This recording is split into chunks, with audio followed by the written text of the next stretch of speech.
ìyàwó mórí lọ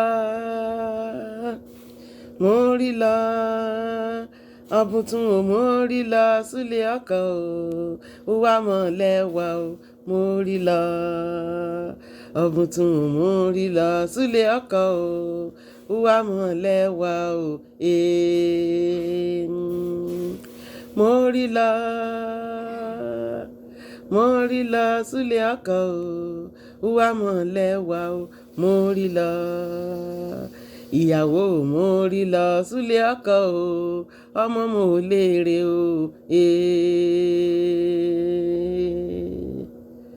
mo bàrẹ̀ sọ́ba kìlà káyé ọ̀rọ̀ mi mọ̀ dọ́rẹ́ iṣẹ́ ní kí mo pé rírẹ̀ mo mọ̀ ju sẹ̀gẹ̀dẹ̀ ọ̀rọ̀ mi sẹ́ ó ní kí mo pé rírẹ̀ mo mọ̀ ju yọ mí domi ìyàwó mórí lọ ọ̀bùntún mórí lọ súlé ọkọ ó wá mọ̀lẹ́wà ó mórí lọ ọ̀bùntún mórí lọ súlé ọkọ ó wá mọ̀lẹ́wà ó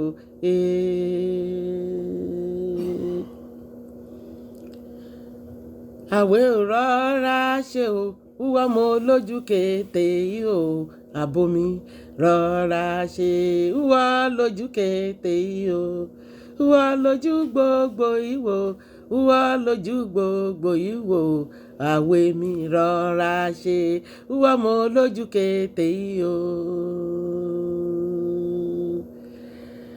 Hello guys, hello beautiful people, Ekiti people, I love you all. How's everything there? I hope iyán àti ẹ̀gúsí pẹ̀lú ìṣápá, irú, atarodo, sọ̀m̀bọ̀. Olóògógó ti ń jáde right? Oh my God!